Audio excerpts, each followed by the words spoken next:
আত্মহতি দিয়েছে এই বিজয়ের, আমি তাদের বিদেহী আত্মার মাগফিরাত কামনা করি।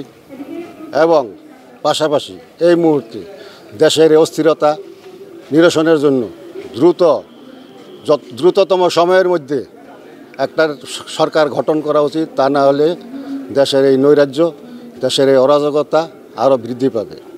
আমি ঊর্ধ্বতন কর্তৃপক্ষের প্রতি বিনীত উদারত আহ্বান জানাই যেন অতি দ্রুত গতিতে তারা একটা তত্ত্বাবধায়ক সরকার গঠন করে দেশবাসীকে সকল অপশক্তিকে দূর করার জন্য আমি উদারত আহ্বান জানাচ্ছি। তত্ত্বাবধায়ক সরকার হবে, কিন্তু তার পাশাপাশি হচ্ছে দ্রুত গতিতে কোনো নির্বাচন আশা করেন কিনা, যে নির্বাচনের মাধ্যমে হচ্ছে দেশের অনেক কিছু সমাধান হবে? এই মুহূর্তে নির্বাচনটা প্রয়োজন কিনা?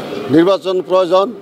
একটা বিধিবিধান আছে তিন মাসের মধ্যে নির্বাচন সম্পন্ন করবে। 3 মাসের মধ্যেই নির্বাচন সম্পন্ন করবে, এইটা আমি আশাবাদী।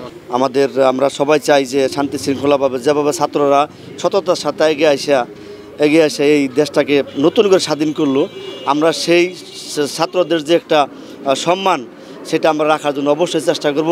লুটপাটে বিশ্বাসী না। এখন সবাইকে ধৈর্যশীল হয়ে একটা নতুন অন্তর্বর্তীকালীন সরকারের কাছে ক্ষমতা হস্তান্তর করার পর তারা একটা নির্বাচন দিবে। তারপরে যে দলীয় ক্ষমতা আসুক তারা রাষ্ট্র ক্ষমতায় যাবে, সরকার পরিচালনা করবে। তো আমরা আসলে জ্বালাও পোড়াও এবং এই বিভিন্ন ধরনের ধ্বংসাত্মক কোনো কর্মকাণ্ড আমরা পছন্দ করি না। সে আওয়ামী লীগ নাই, সে বঙ্গবন্ধু যে আওয়ামী লীগ তৈরি করেছে সেই আওয়ামী লীগ থেকে তারা বিচ্যুতি ঘটিয়ে সহিংসতা এই দেশকে তারা অরাজকতার সৃষ্টি করেছিল।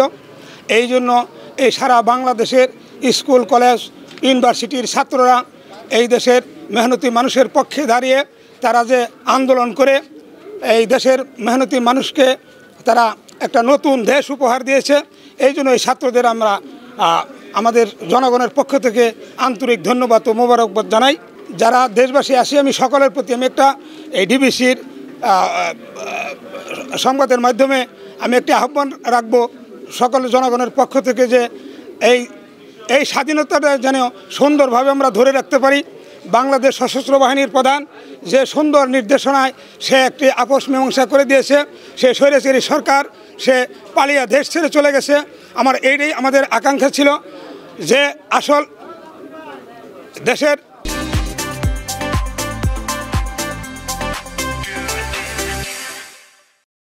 যে আমরা তো দেখছি যে ওই সময় তো হচ্ছে অনেক সময় হচ্ছে মিথ্যা মামলা জ্বালাও পোড়াও যে মামলাগুলো দিচ্ছে, আসলে এটা কতটুকু যুক্তিসঙ্গত? মিথ্যা ষড়যন্ত্রের এই নায়ক শেখ হাসিনা এই দেশের প্রায় 40 লক্ষ মানুষের নামে মিথ্যা মামলা দিয়ে তাদেরকে জেল খাটিয়েছে, বহু ক্ষতি করেছে, বাড়িঘর ধ্বংস করেছে।